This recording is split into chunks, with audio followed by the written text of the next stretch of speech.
கர்த்தருடைய பரிசுத்த நாமத்திற்கு மகிமை உண்டாவதாக. இந்த நாளும் யோவா 2வது அதிகாரத்தில் அந்த 1வது வசனத்தை நம்ம பார்க்கும் பொழுது ஒரு திருமணம் ஒன்று நடக்குது கானாவூரில். ஆண்டவரையும் அவருடைய தாயையும் கல்யாணத்துக்கு அழைக்கிறாங்க. சீஷர்களோடு கூட வர்றாரு ஆண்டவர். அப்போ அவங்க வரும்போது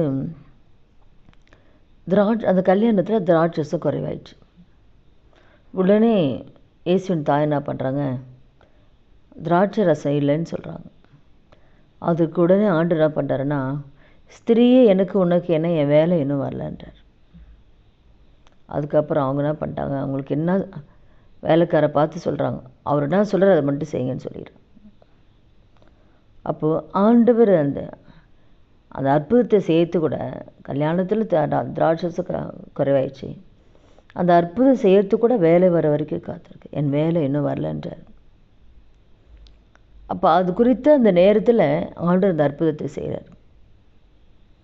இதனால் கூட இந்த வார்த்தை கேட்குற நம்ம ஒவ்வொருத்தர் வாழ்க்கையிலையும் நம்ம பல வருடங்கள் நம்ம ஒரு குறிப்புக்காக நம்ம ஜெபிச்சிருக்கலாம், பல மாதங்கள் ஜெபித்திருக்கலாம். ஆனால் ஏன் பதில் வரல? நம்ம மங்களாய்க்கும். ஒவ்வொரு ஜெபத்துக்கு உடனே பதில் கிடைக்கும், ஒன்று தாமதமாகும். ஆபிரகாமுக்கு ஆண்டவர் குழந்தை கொடுக்குறேன்னு சொல்லி 25 வருஷத்துக்கு கழித்து தான் கர்த்தர் குழந்தை கொடுக்குறார்.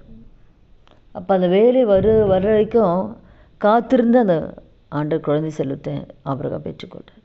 இப்போ இந்த நாளில் கூட எந்தெந்த காரியத்துக்காக தெய்வ சமுத்திரம் காத்து கொண்டு இருக்கிறீர்களோ, எந்த விண்ணப்பத்துக்காக ஜெபித்து கொண்டு இருக்கிறீர்களோ, ஆண்டவர் சொல்கிறாரு, என் வேலை இன்னும் வரலை, ஏற்ற நேரத்தில், நான் குறித்த நேரத்தில் நான் உங்களுக்கு அற்புதத்தை செய்வேன்.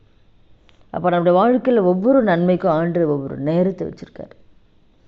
அவர் குறித்த அந்த நேரத்தில் உங்களுடைய ஜெபங்களுக்கு தேவன் பதில் கொடுப்பார்.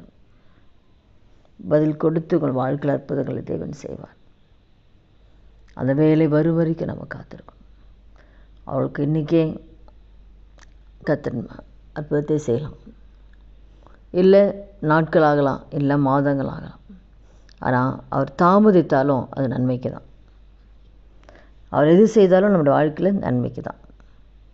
நான் இந்த வார்த்தை கேட்குற ஒவ்வொருத்தர் வாழ்க்கையிலையும் நீங்கள் ஏறெடுக்கிற ஒவ்வொரு ஜெபங்களுக்கு ஆண்டவர் பதில் கொடுப்பார்.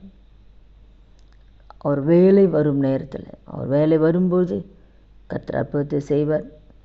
கர்த்தருடைய கரம் உங்களோடு கூட இருந்து நிச்சயமாக அந்த வேலை வரும் வரைக்கும் காத்திருந்து அந்த நன்மையை சுதந்திரத்துக்குள்ளே நம்ம ஜெபிக்கலாம்.